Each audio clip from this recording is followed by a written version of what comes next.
Hello बच्चों, जय physics जय वीएमसी। मैं आपका जीतू भैया दोबारा से आ गया हूं आपके सामने। और अब मैं क्या लाया हूं आपके लिए? मैं लाया हूं 80 प्लस मार्क्स फिजिक्स में लाने की स्ट्रेटेजी, वो भी लास्ट के 10 से 15 दिन में।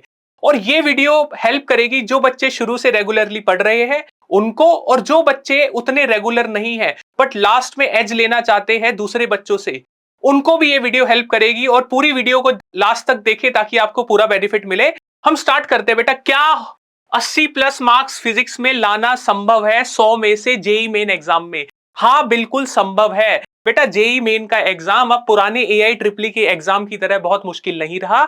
अगर हम सारे सिलेबस को करें और फॉर्मूलाज को अच्छे से याद करें तो हम बहुत हद तक इसमें 80, 75, 85 नंबर तक ला सकते हैं। इवन हमें उतनी डेप्थ की जरूरत नहीं है। एडवांस के पेपर में पूरी डेप्थ की जरूरत होती है, मगर जेई मेन में अगर हम स्ट्रेटेजिकली चीजों को पढ़े तो भी हम 80 प्लस मार्क्स अच्छे से ला सकते हैं। चलो बेटा, सबसे पहले हमें क्या करना है, हम एक स्ट्रेटेजी लाएंगे। ठीक है बेटा, हम चैप्टर को स्ट्रेटेजी के हिसाब से करेंगे और हम पहले अपनी स्ट्रेंथ पे फोकस करेंगे। ठीक है बच्चों। अब मैं ये एज्यूम करके चल रहा हूं कि आपको कुछ नहीं आता और उस तरीके से आपको प्लानिंग करनी है। और आपको क्वेश्चंस कौन से करने बेटा? हमें पीवाईक्यू पे फोकस करना है। और पीवाईक्यू भी कौन से ईयर के बेटा? 2023 के और 2024 के। इन्हीं पीवाईक्यू को हमें फोकस करना है। इसके अलावा हमें कुछ भी और करने की जरूरत नहीं है। इतना समय हमारे पास नहीं बचा। जितने एके सादे सब सदे, सब सादे सब खोए, सारी चीजें अगर हम लास्ट टाइम पे देखेंगे तो हमें कुछ भी हाथ नहीं आएगा। ठीक है बेटा, तो हमें अपनी पहले तो स्ट्रेंथ पे फोकस करना है। अब कई बच्चे बोलेंगे सर हमारी तो बहुत सारी ऐसी चीजें जो हमें आती नहीं। तो बेटा कोई बात नहीं, हमें बस उसमें से सेलेक्टेड टॉपिक्स पढ़ने हैं। जैसे मान लो कोई चैप्टर तुम्हें नहीं आता। सबसे खतरनाक चैप्टर क्या लगता है बेटा तुम्हें? सबसे खतरनाक तुम्हें लगता है रोटेशन। ठीक है बेटा, सबको लगता है बेटा, हमें भी लगता था। ठीक है। अब रोटेशन चैप्टर में हमें कुछ नहीं करना, हमें स्ट्रेटेजी बनानी है। मैं एक एग्जांपल दे रहा हूं, आगे सारे टॉपिक्स में तुम्हें बताऊंगा। रोटेशन में हमें खाली मूवमेंट ऑफ इनर्शिया निकालना सीखना है। दूसरा बेटा हमें सीखना है कंजर्वेशन ऑफ एंगुलर मोमेंटम, अब बेटा इसे हम याद भी कर सकते हैं क्योंकि स्टैंडर्ड क्वेश्चन आते हैं, एक जैसे क्वेश्चन आते हैं। एक डिस्क है, उसके ऊपर दूसरी डिस्क रख दी, एक डिस्क के ऊपर एक छोटा सा मास रख दिया। स्टैंडर्ड क्वेश्चन 2-4 बार तुम पीवाईक्यू करोगे, तुम्हें याद हो जाएगी। ठीक है बेटा। और तीसरी चीज हमें देखनी है रोलिंग। अब बच्चे डर जाते हैं बेटा, सर रोलिंग तो इतना खतरनाक। बेटा समझने की जरूरत नहीं है, समझने का समय नहीं है। जिसको समझ में आ गया ठीक है, जिसने नहीं समझा उसे फॉर्मूलेस कुछ याद रखने बेटा। एक्सेलरेशन का फॉर्मूला याद रखना है। अब क्या होता है बेटा? जी sine theta upon 1 plus beta, जिसको बीटा को हम क्या बोलते हैं बेटा? बीटा को हम बोलते हैं के स्क्वायर बाय आर स्क्वायर। ठीक है। अब इस तरीके से हमें कुछ फॉर्मूले याद रखने हैं। हमें और क्या रखना है बेटा? वेलोसिटी का फॉर्मूला, जब वो नीचे आता है उसका फॉर्मूला, टाइम का फॉर्मूला। ठीक है बेटा। और हमें ध्यान रखना है कि रोलिंग हो रही है, फ्रिक्शनलेस सरफेस पे रोलिंग नहीं होगी। ऐसे केस में वी स्क्वायर बाय 2g क्या कहते हैं, हमारा हाइट तक जाएगा इस तरीके से। और अगर मान लो इसमें रोलिंग हो रही है यानी फ्रिक्शन है तो कितनी हाइट तक जाएगा बेटा? V square by 2g 1 plus beta. बेटा इस तरीके के कुछ फॉर्मूले हैं जो मैंने भी याद करे हैं और मैं भी बच्चों को बताता हूं कि आप लोग याद करो। और इन सब फॉर्मूलेस को आप 4-5 चीजों का पढ़ लो। मैंने पूरे टॉपिक की डिटेल लिस्ट दी है जो आपकी हेल्प करेगी। मैंने ये एग्जांपल के लिए आपको बता दिया बेटा। ठीक है। अब देखो बेटा, कुछ स्कोरिंग टॉपिक है जो हमें बड़े आसानी से पढ़ने हैं, जल्दी हो जाएगी, फटाफट समझ आएगी। ईएम वेव हो गया, ग्रेविटेशन हो गया, सेमीकंडक्टर हो गया, काइनेमेटिक्स हो गया, मॉडर्न फिजिक्स हो गया, current, electricity, error and experiment, magnetism and matter, elasticity, properties of matter में से इलास्टिसिटी वाला पार्ट, यंग मॉडुलस वगैरह वाला, थर्मोडायनेमिक्स, रे ऑप्टिक्स। इनको फटाफट हमें 2023 और 24 के पेपर फटाफट कर लेने हैं, देख लेने हैं और उनमें से फॉर्मूले और इंपॉर्टेंट पॉइंट हमें लिख लेने हैं अलग कॉपी में, बुक ऑफ एरर बना के। अब बेटा सेकंड प्रायोरिटी में आएगा हमारा लॉज ऑफ मोशन, जो पिछले वाले से थोड़ा सा मुश्किल है।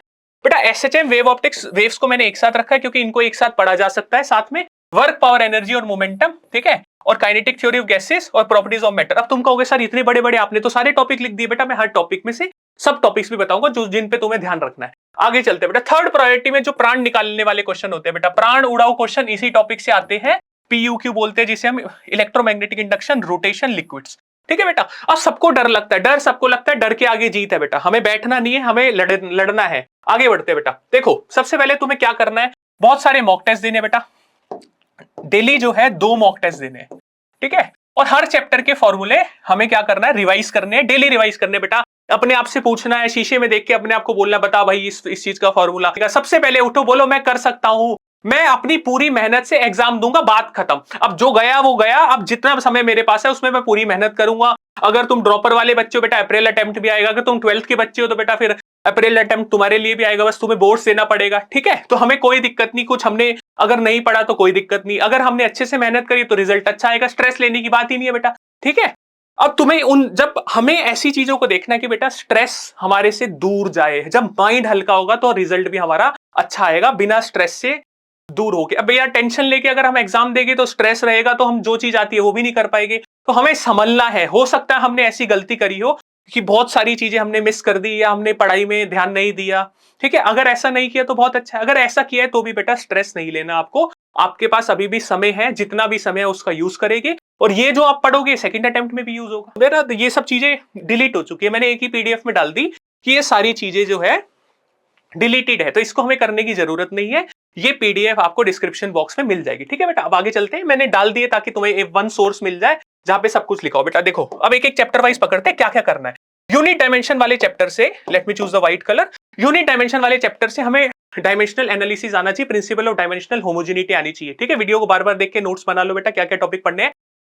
डायमेंशनल एनालिसिस, डायमेंशनल एनालिसिस में क्या होगा बेटा, साइन ओमेगा टी इस तरीके का कोई फंक्शन होगा, उसकी डायमेंशन निकालनी है या इक्वेशन चेक करनी है, ठीक है बेटा।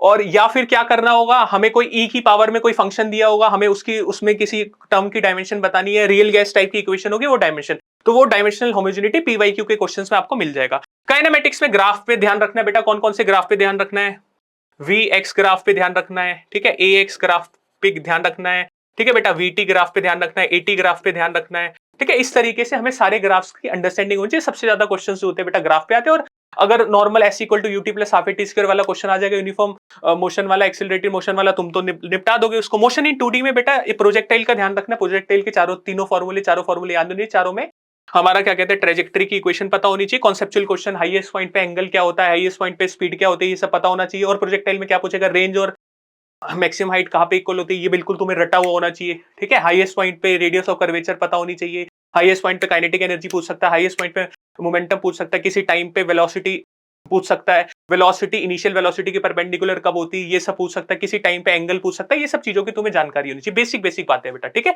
इक्वेशन ऑफ ट्रेजेक्टरी से तुम्हें डाटा निकालना आना चाहिए, क्या कुछ भी पूछ सकता है, ठीक है बेटा।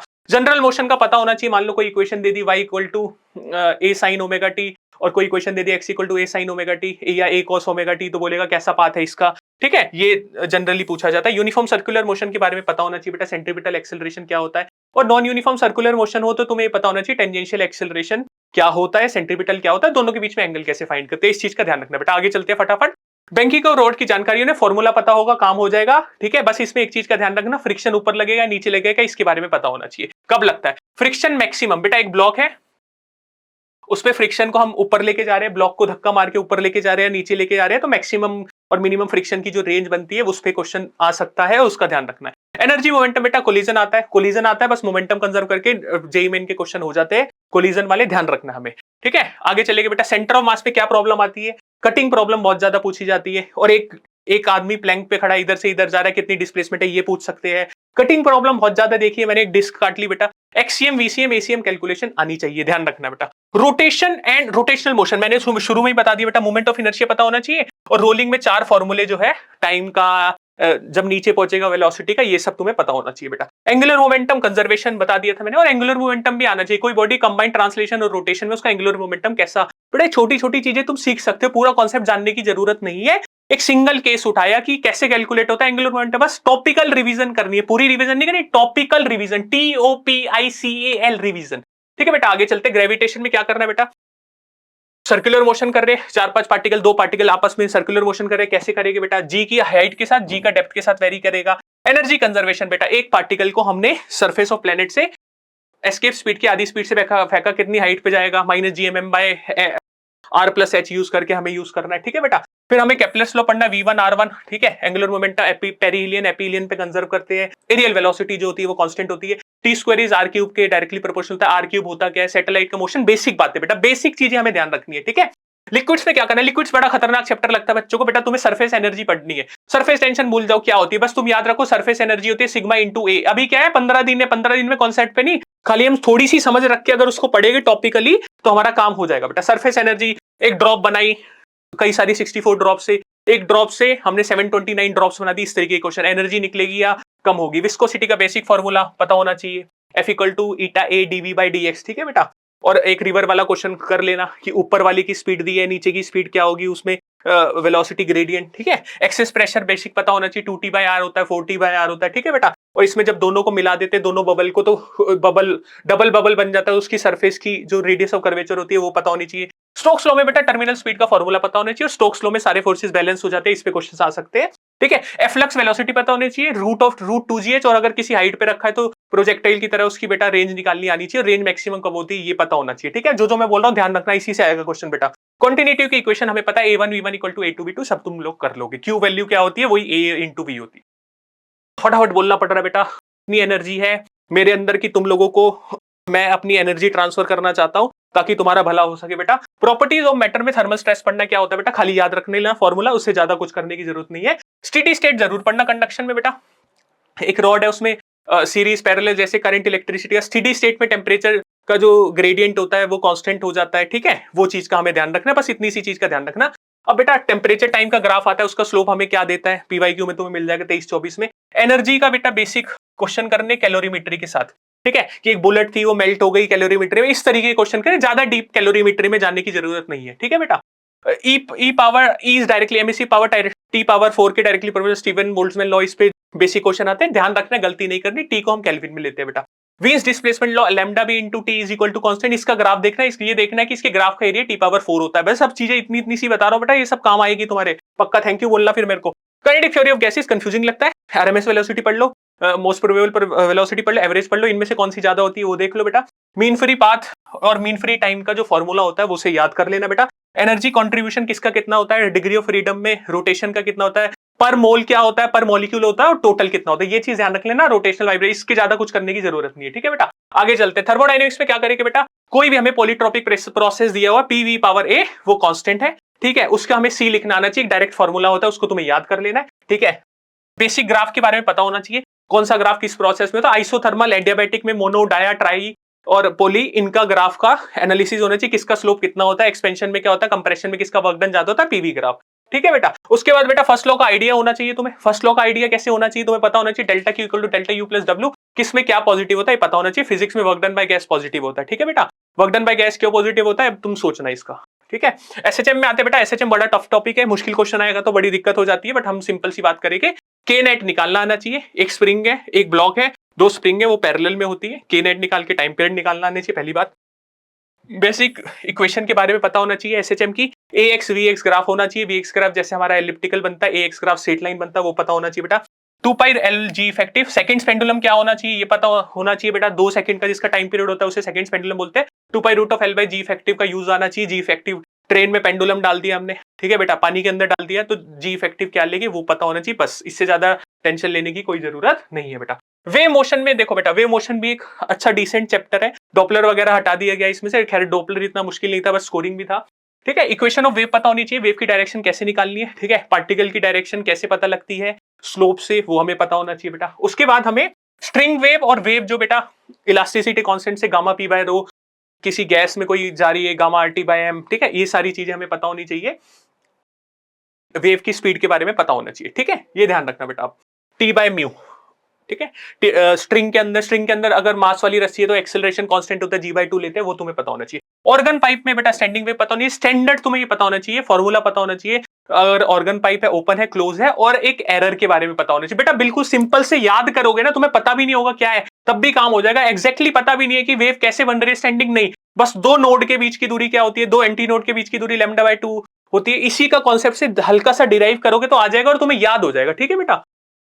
इसमें हमारा सोनोमीटर एक्सपेरिमेंट होता है, वही कई बार एग्जाम में आ चुका है, ठीक है बेटा। इलेक्ट्रोस्टैटिक आते हैं, इलेक्ट्रोस्टैटिक बहुत बड़ा चैप्टर है, थोड़ा मुश्किल है, थोड़ा नहीं बहुत मुश्किल है। अगर हम ऐसे देखें तो हमें क्या करना है बेटा, फ्लक्स की कैलकुलेशन आनी चाहिए। सिमेट्रिकल केस में हमें पता होना चाहिए गॉस लॉ क्या होता है, गॉस लॉ की छोटी सी बेसिक बेसिक बातें पता होनी चाहिए कि इलेक्ट्रिक फील्ड जो है वो सबकी वजह से होती है, मगर फ्लक्स खाली अंदर वाले चार्जेस की वजह से होता है। बेसिक फील्ड के फॉर्मूले सारे याद होने चाहिए, सबके बेटा ग्राफ्स पता होनी चाहिए, डाइपोल के फॉर्मूले पता होनी चाहिए, ठीक है। डाइपोल से बच्चे डरते हैं, ऑसिलेट करता है, टाइम पीरियड क्या 2 pi root of I by p. अब इसमें ध्यान रखना, आई कई बार चेंज कर देता, मास चेंज कर देता, फिर movement of inertia centre mass का लेके, ठीक है, ध्यान रखना बेटा।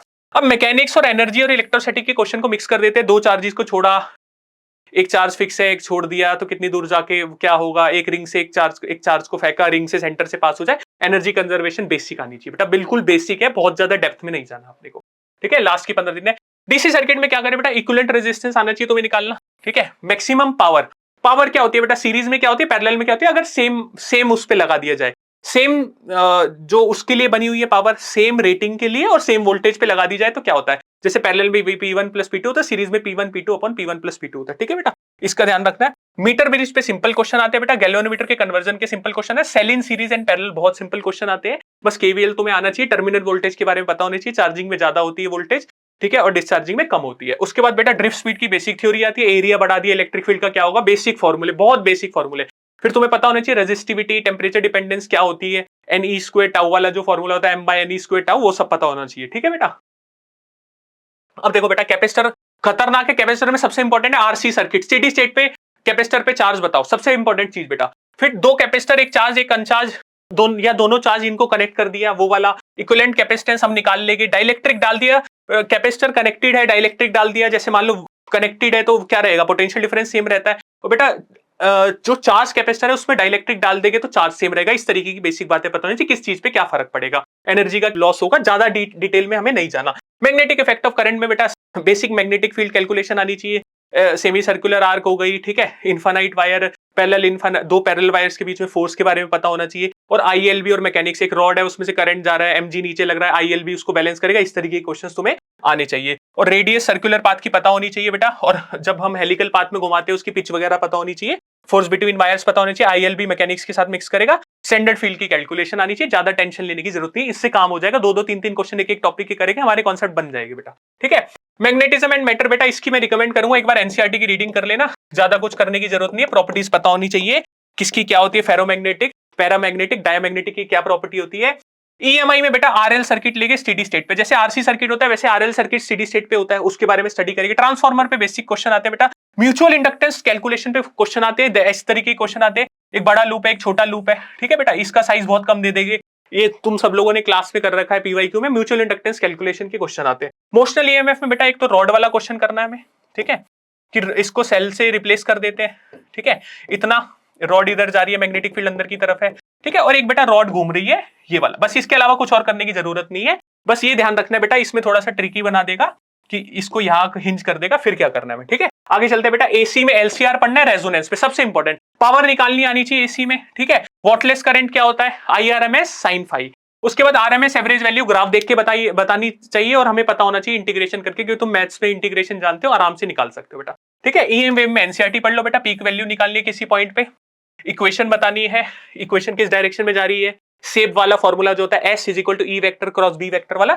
डिस्प्लेसमेंट करंट की समझ होनी चाहिए, ठीक है बेटा, इसमें एनसीईआरटी जरूर पढ़ना। रे ऑप्टिक्स में क्या बेटा, एनसीईआरटी मतलब एनसीईआरटी में से देख लेना, इंपॉर्टेंट चीज है, पीवाईक्यू ही करना मोस्टली, ठीक है। रे ऑप्टिक्स में minimum deviation principle very important बेटा, lens maker formula, refraction at curved surface, ठीक है, नॉर्मल सरफेस पे बेटा रिफ्रैक्शन, प्लेन सरफेस पे रिफ्रैक्शन, टीआईआर, इनकी बेसिक जानकारी होनी चाहिए आपको। ऑप्टिकल इंस्ट्रूमेंट में बेटा आपको माइक्रोस्कोप पता होना चाहिए, सिंपल माइक्रोस्कोप, कंपाउंड माइक्रोस्कोप और एस्ट्रोनॉमिकल टेलीस्कोप। आगे चलते बेटा, वेव ऑप्टिक्स बेटा, वाईडीएससी हमें सबको पता है, वाईडीएससी का फॉर्मूला हमें याद हो जाता है। अब तुम्हें याद रखना है बेटा, जो हमारा इंटेंसिटी मैक्सिमम का फॉर्मूला होता है, इस पे कई बार क्वेश्चन आते हैं, 4I0 cos स्क्वायर 5/2। तो बेटा हमें ध्यान रखना है कि इस पे बेस्ड क्वेश्चन आते हैं, और किसी रैंडम पॉइंट पे सेंट्रल ब्राइट फ्रिंज से किसी थोड़ी सी दूरी पे इंटेंसिटी निकालनी हो, इस फॉर्मूले से, या बेसिक इस फॉर्मूले पे क्वेश्चन आते हैं, हमें बेसिक एम्पलीट्यूड की जानकारी होनी चाहिए, हमें पता होना चाहिए आई नेट क्या होता है, I1 plus I2 plus 2 root of I1 I2 cos delta phi, ठीक है बेटा। ब्रीस्टर लॉ बहुत important, mu is equal to 10 IP। Maxima position of diffraction, maxima कहाँ होती है डिफ्रैक्शन में, उसका पता होना चाहिए, फर्स्ट मैक्सिमा का है, सेकंड मैक्सिमा पोजीशन पूछता है, सेंट्रल विड्थ पता होनी चाहिए बेटा, सेंट्रल मैक्सिमा की विड्थ कितनी होती है, एंगुलर विड्थ और width. Sheet in front of slit बेटा, शीट डाल देने पे स्लिट के सामने क्या फर्क पड़ता है, बस तुम सेंट्रल मैक्सिमा पे ही देखना, पूरा इधर उधर का कुछ देखने की जरूरत नहीं है। मेलस लॉ पता होना चाहिए बेटा, कई बार क्वेश्चन आ चुके हैं मेलस लॉ पे, I equal to I0 cos square theta, ठीक है, पहले उससे पास होगा तो बेटा I0/2 हो जाता है। आगे चलते हैं बेटा, सेमीकंडक्टर में लॉजिक गेट पढ़ने हैं, जीनर डायोड एक्टिव स्टेट में पढ़ना है, बाइसिंग के बेसिक क्वेश्चन करने हैं। उसके बाद बेटा जो ऑप्टो इलेक्ट्रॉनिक डिवाइसेस होते हैं उनके सबके जो कैरेक्टरिस्टिक कर्व होते हैं उसे पढ़ना है, और उनको प्रॉपर्टी हमें पढ़नी है, फोटो सेल या सोलर सेल बनाना है तो कौन सा मटेरियल यूज करेंगे, क्या बेसिक प्रिंसिपल है वो पढ़ लेना बेटा। ठीक है। उसके बाद एरर आता है बेटा, परसेंटेज एरर पढ़नी है, ठीक है। जैसे p power 2 q power 3, propagation of error हमें इस तरीके से पढ़ना है कि डेल्टा x बाय x क्या होता है बेटा हमारा 2 डेल्टा p बाय p, ये मैक्सिमम एरर होती है, सबको पता होगा बेटा, इस तरीके से पढ़ना है। ये वाला बड़ा इंपॉर्टेंट फॉर्मेट है, रेजिस्टेंस की फॉर्म में आता है। वर्नियर कैलिपर पढ़ना है बेटा, स्क्रू गेज पढ़ना है, ठीक है बेटा। और ये वीडियो में मैं ये चाहता हूं कि बेटा आप लोगों ने लास्ट तक देखी है, तो मैं ये चाहता हूं कि आप इन सारे टॉपिक्स को अच्छे से करें। कुछ चीज ना समझ में आए तो कमेंट बॉक्स में कमेंट करें, हमारे से पूछे बेटा, हम लोग आपकी हेल्प के लिए अवेलेबल है। और बिल्कुल लास्ट से ही, जैसे LIC खड़ा होता है जीवन के साथ भी जीवन के बाद भी, VMC आपके साथ खड़ा है एग्जाम के बाद भी और एग्जाम के पहले तो बिल्कुल खड़ा ही खड़ा है, ठीक है बेटा। हम बाद में भी बच्चों की हेल्प करते हैं, आपको पता है, और बीच में भी हम आपकी हेल्प करेंगे और हम आपकी हेल्प लाइफ टाइम करते रहेंगे। जब आप VMC में आ गए तो आपका हमारे साथ एक कनेक्शन हो गया है। VMC is a family, we are not like any other institute. तो बेटा आपको कोई भी इश्यू होता है, कोई भी परेशानी होती है, अपने सेंटर पे बात करें या कमेंट सेक्शन में पोस्ट करें। कुछ पूछना हो तो आप मुझे टैग करें, नीचे जीतू भैया से मुझे टैग करें बेटा, ठीक है। और कोई भी दिक्कत है अपने सेंटर पे अपने टीचर से मिलना ना भूले, ठीक है बेटा। मैं आशा करता हूं आपका ये जो सेशन है, जेई मेन का फर्स्ट सेशन, ये बहुत अच्छा जाए और आपको इसी सेशन में सक्सेस मिले। और बोर्ड के एग्जाम के लिए जो बच्चे तैयारी कर रहे हैं उनका बोर्ड बहुत अच्छा जाए और सबका सब कुछ अच्छा जाए और सबका भला हो, सबका मंगल हो। इसी आशा के साथ मैं इस वीडियो को समाप्त करता हूं बेटा। जय फिजिक्स, जय VMC।